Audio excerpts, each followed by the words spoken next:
1970s के time पे India में कोका कोला ने सॉफ्ट ड्रिंक्स के बिजनेस में अपनी पकड़ बनाई हुई थी। उस समय लिम्का जो कि एक कोका कोला प्रोडक्ट थी, इंडिया में सबसे ज्यादा पिए जाने वाली सॉफ्ट ड्रिंक थी। पर 1977 में कुछ ऐसा हुआ जिसकी वजह से कोका कोला को अपना बोरी बिस्तरा बांध के इंडिया से जाना पड़ा। ऐसा इसलिए हुआ था क्योंकि इंडियन गवर्नमेंट ने मल्टीनेशनल कंपनीज के खिलाफ एक नया रूल बना दिया था।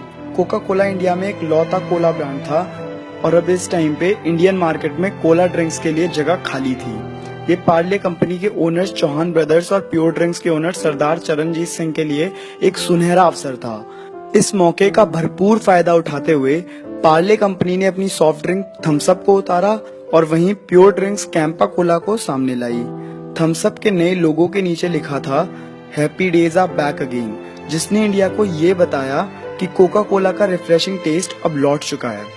कई सालों तक मार्केट पर थम्स अप और कैंपा कोला ने कब्जा बनाए रखा और राज किया। उनके बिजनेस में कोई इंटरफेरेंस नहीं थी।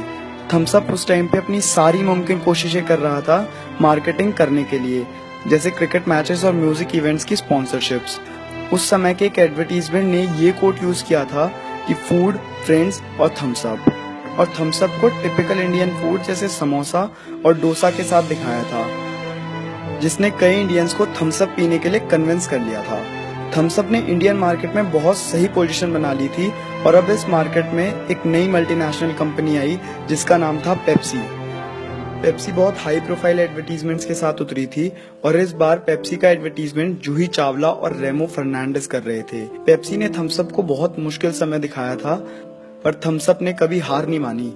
थम्स अप ने पेप्सी को पिछाड़ने के लिए सारी मुमकिन कोशिशें करी और अब उन्होंने अपनी 200 ml वाली बोतल को बढ़ाकर 250 ml वाली बोतल कर दिया था और इसको थम्स अप ने नाम दिया महाकोला, जो इंडिया में फिर बहुत ज्यादा हिट हुई और सब इसे पीने लगे।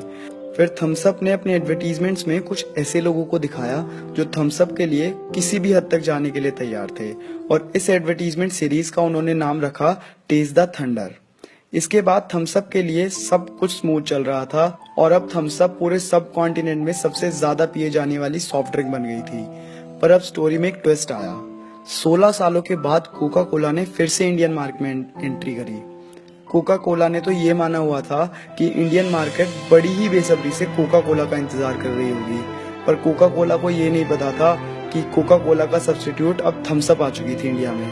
कोका कोला के ज्यादातर एडवर्टीजमेंट्स में ना इंटरनेशनल कंटेंट होता था जो ज्यादा इंडियन ऑडियंस से कनेक्ट नहीं कर पाता था। कोका कोला को माथे की खानी पड़ी और इस टाइम पे थम्स अप ने तो जैसे पीछे ना देखने की ठान ली थी। और थम्स अप की खास बात ये थी कि कभी थम्स अप ना अपने एडवर्टीजमेंट्स में सेलिब्रिटीज को नहीं रखता था। वो अपने एडवर्टीजमेंट्स में ज्यादातर एक्सट्रीम स्पोर्ट जैसे कि बंजी जंपिंग को दिखाते थे। कोका कोला एक बड़ा इंटरनेशनल ब्रांड था और थम्स अप उसके टर्नओवर के सामने कुछ भी नहीं था, तो अपने मनी पावर का फायदा उठाते हुए कोका कोला ने थम्स अप को चौहान ब्रदर्स से खरीद लिया।